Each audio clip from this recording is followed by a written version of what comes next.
We now is calm and it's under control by locals and by the army, and everything is okay.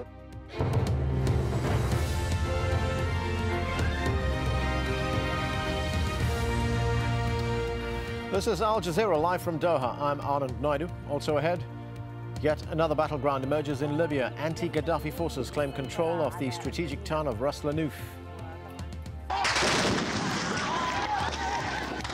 Evidence of the ongoing crackdown in Côte d'Ivoire, but will the international community intervene? Demonstrators in Egypt's second city claim officials are destroying sensitive documents.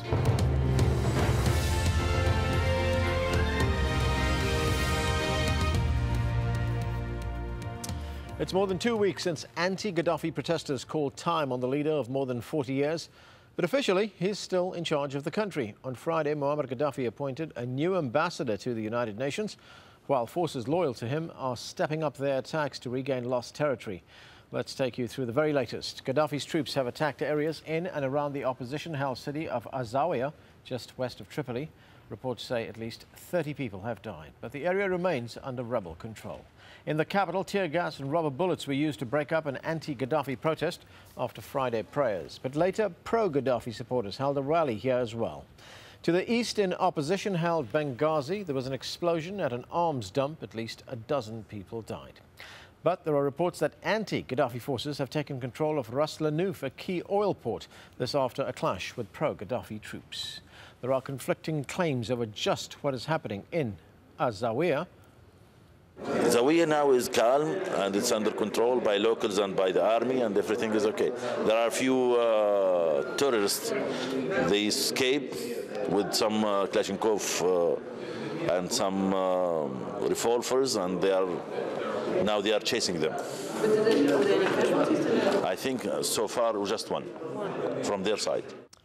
The situation in Libya's east is developing into a tense standoff between pro- and anti-government forces. But as Al Jazeera's Jackie Rowland reports, Gaddafi's troops are fighting back. The situation now in the east of the country is really a stalemate, with anti-Gaddafi forces either unable or unwilling to advance further towards the west and to try to take the fight closer to Gaddafi strongholds like Sirte and Tripoli. The pro-Gaddafi forces also seem unable or unwilling to do much more now apart from scrap against the rebel forces over a few towns in the deserts to the west of Benghazi. Now, when you look at the rebel forces, they're a rather undisciplined, unorderly bunch. Some of them will freely admit to having no military experience as recently as a week ago. And the weaponry they're using is a combination of old Soviet anti-aircraft guns and also some newer weaponry, but they are very undisciplined. They just seem to be letting off ammunition at the moment, wasting ammunition with no particular purpose. Now, this uprising that began a couple of weeks ago with such power and energy does appear to be losing momentum. And if anything right now, it looks as though the pro-Gaddafi forces have the upper hand. But in the city where the uprising began, there was more defiance on Friday. Religious leaders in Benghazi called for the people there to keep up the fight. Tony Boatley reports. Neither the weather nor Gaddafi's threats could stop them massing in the centre of Benghazi for Friday prayers. Tens of thousands gathered in defiance of their hated leader and in support of those still under government control in Tripoli. In the city where the uprising began, the cleric called for Gaddafi to step down, the people to stand up, and those with guns to come forward and fight for the liberation of the capital.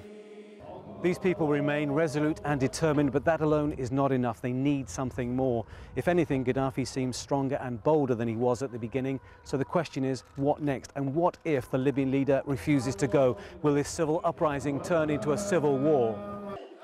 Many say that won't happen, but international rhetoric has increased, direct pressure has slowed. Some feel the momentum of the uprising has slowed with it.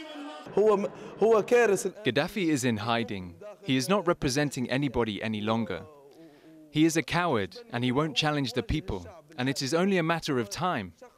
People here know Gaddafi has weathered international storms and sanctions before, most notably after the downing of Pan Am 103 more than 20 years ago, and there are still real concerns in free Libya. We need to think of the life of the Libyans first as a priority, so we are asking for the help of the international community under the UN flag. From the streets, though, there are no doubts. Those in Benghazi seem totally committed to the fight, wherever it may lead. Let him drop bombs on us. We're not afraid of anything. We're not even afraid of his mercenaries.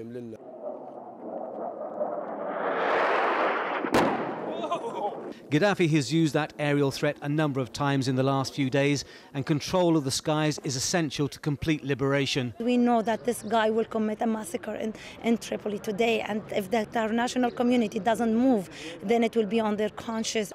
Another victim of the rebellion is paraded through the streets of the city. It's almost a daily occurrence. The pain is still being felt here. Ahmed Sati was a 51-year-old civil servant who has just died from a bullet wound sustained during the demonstrations. His children lost a loving father and a man who wanted democracy. Even though Gaddafi is still in power, they don't feel his death was in vain. My father did not die for nothing. He and the rest died for our beloved country. With the death toll now said to have surpassed 1,000, the heart of the revolution is suffering. And throughout Libya today, there is still uncertainty, there is still anger, and there is still death. Tony Bertley, AlJazeera, Benghazi. US Secretary of State Hillary Clinton has condemned the killing of at least 6 female protesters in Côte d'Ivoire. They were taking part in a demonstration calling for President Laurent Gbagbo to step down. Imran Khan reports. Dancing, singing, the message is clear. Gbagbo must go. It's a light-hearted demonstration. The women use leaves to symbolically brush away his regime. Then this.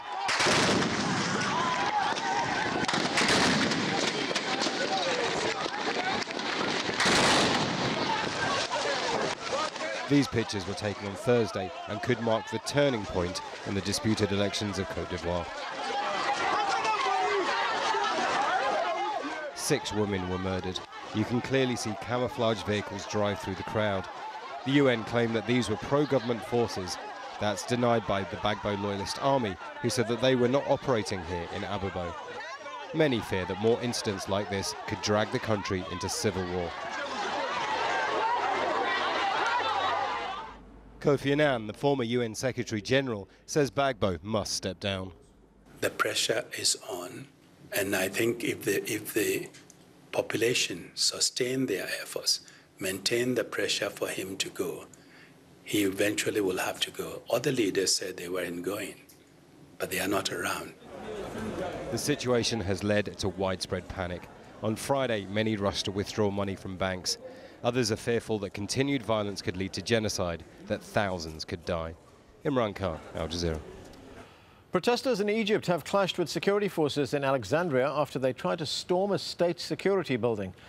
This amateur video is believed to show police trying to get rid of identification documents inside the building.